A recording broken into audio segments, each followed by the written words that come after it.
Now, let's take a look at the general formula for differentiating any given function. Now, in general, if you are given a function and the function is y equals a s to the power of n, the function is y equals a s to the power of n.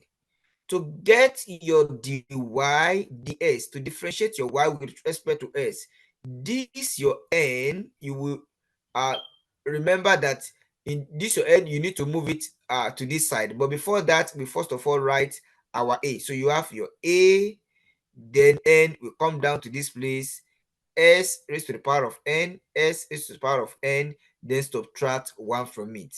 Therefore, we can say that y equals to as raised to the power of n, and its dy ds will be equals to axx raised to the power of n minus 1.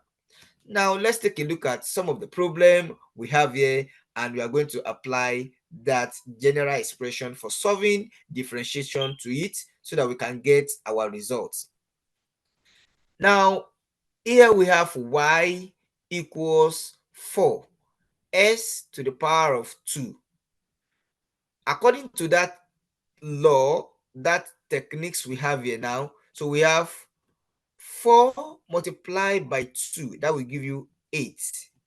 Then 2 minus 1, that will give you 1. So s raised to the power of s raised to the power of 1, that will give you your s, making your dy ds to be equals to 8s.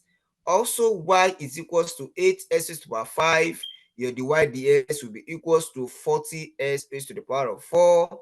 If you have y which is equals to 22s to the power of 3, your dy ds will be equals to 66s raised to the power of 2. If you have your y to be equals to 7s raised to the power of 7, your dy ds will be equals to 49s to the power of 6. And if you have your y to be equals to 12s, your dy ds will be equals to 12.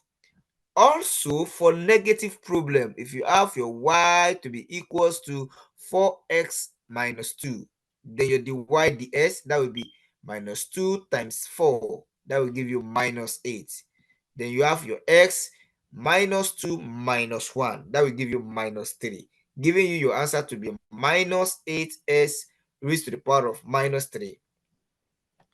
Now, if that is clear, let's take a look at a couple of problem also under differentiation. Remember, to differentiate a function y equals to ax raised to the power of n, our dy ds equals ax x raised to the power of n minus 1.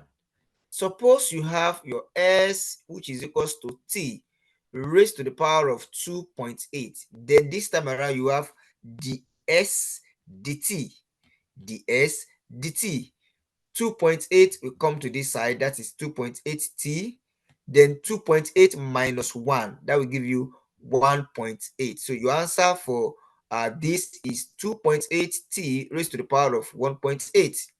Then if you have v is equals to 4r raised to the power of minus 3. This time around, we are differentiating v with respect to r. So what you will have is the v, the r.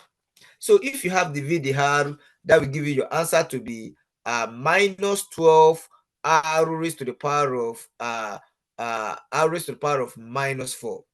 Now take a look at v is equals to t minus 1. That will give you the v dt to be equals to minus t raised to the power of minus 2. Your p is equals to v raised to the power of minus 3.5, and that will give you the p dv, which is equals to minus 3.5 v raised to the power of minus 4.5. And if you have p is equals to v raised to the power of 1.8, that will give you the p dv, which is equals to 1.8 v raised to the power of 0.8. Now, take a look at a relationship between our temperature and theta now. So if you have your T, where I have my T here, this is T, which is equals to theta raised to the power of minus 6. And to differentiate this, this will give me the T over the theta. So the t over the theta, that will give me minus 6. We come down here, that is minus 6. Theta minus 6 minus 1, and that will give me theta minus 7. Then the same thing here, c is equals to minus n raised to the power of minus 3. That will give you your dc dn, which is equals to 3n raised to the power of minus 4. If that is taken, then we move to the next stage of differentiation. Now let's take a look at a situation whereby we have two terms that are added together.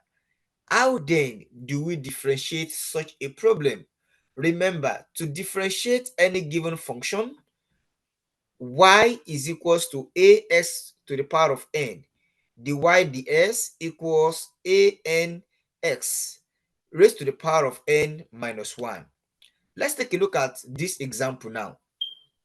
Differentiate with respect to s. Y equals 2x plus 3s raised to the power of 4. Differentiate with respect to x. Y equals 2x plus 3s raised to the power of 4. To differentiate this, all we need to do is to differentiate each of them individually. Then you add them together just as we have. Now let's apply the theorem now. Now, if you look at the first thing we have here is 2x. We don't have any power being feasible here. But the moment you have any power not being feasible here, it means what we have there is the power of 1. The power of 1. So meaning that what we have here is 2s raised to the power of 1 plus 3s raised to the power of 4. So let's proceed with the differentiation now. Going by the same law, and if you look at this, I have 1 here, invisible 1. 2 multiplied by that 1. 2 multiplied by that 1. Then x, that 1 minus 1. That's x, 1 minus 1 plus, I come to this side, 3 multiplied by 4. 3 multiplied by 4. Then here, s raised to the power of 4 minus 1. Now, let's take a look at what we need to do here. 2 multiplied by 1, that will give me 2. But remember, at this side, I have 1 minus 1. 1 minus 1, that is 0. S to the power of 0. S to the power of 0 will give me 1, because any number raised to power 0 is 1. That 1 multiplied by the 2 I have at this other side. That 1 multiplied by 2 multiplied by 1, that will give me 2. Then at this junction, let's take a look at 3 times 4. That will give me 12. Then 4 minus 1, that is 3, giving me s raised to power 3. So meaning what I have here is 3 times 4 times s raised to the power of 3, and that will give me 12s raised to the power of 3. In conclusion, y equals to 3s. Sorry, y equals to 2s plus 3s raised to power 4. dy ds will be equals to 2 plus 12s raised to the power of 3. Now, let's take a look at another example. This example has to do with, the velocity and the time.